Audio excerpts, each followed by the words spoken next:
Assalamualaikum warahmatullahi wabarakatuh. Malam ini masuk unit Putra Pelangi Voyager Hero, hampir sama dengan Dom Toretto, kawan-kawan. Inilah penampakan dari depannya.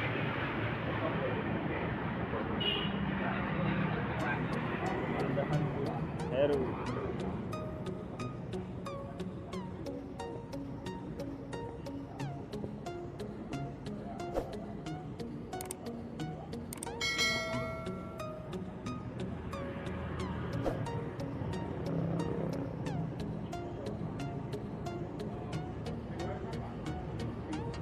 Body Adi Putro.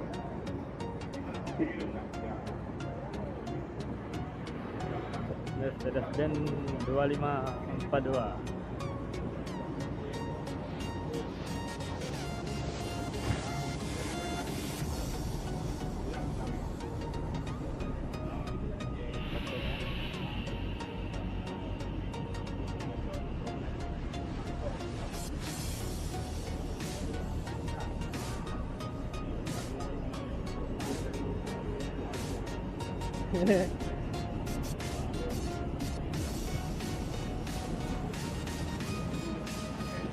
Pak Sopir.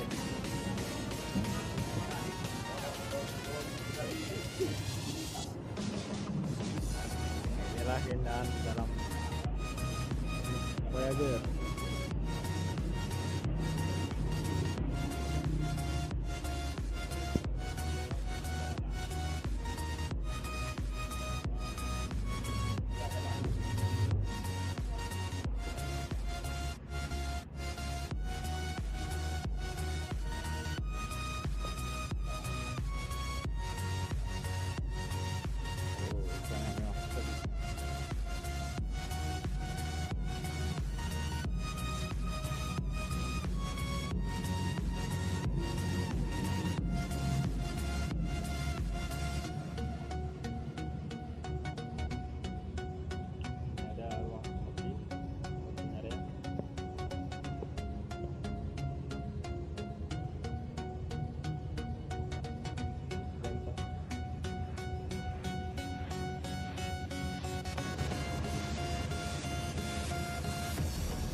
Pintu tengah.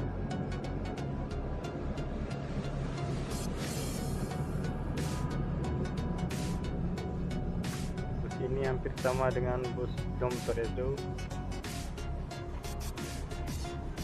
Mungkin inilah kembaran Dom Toretto. Saiful Bahri.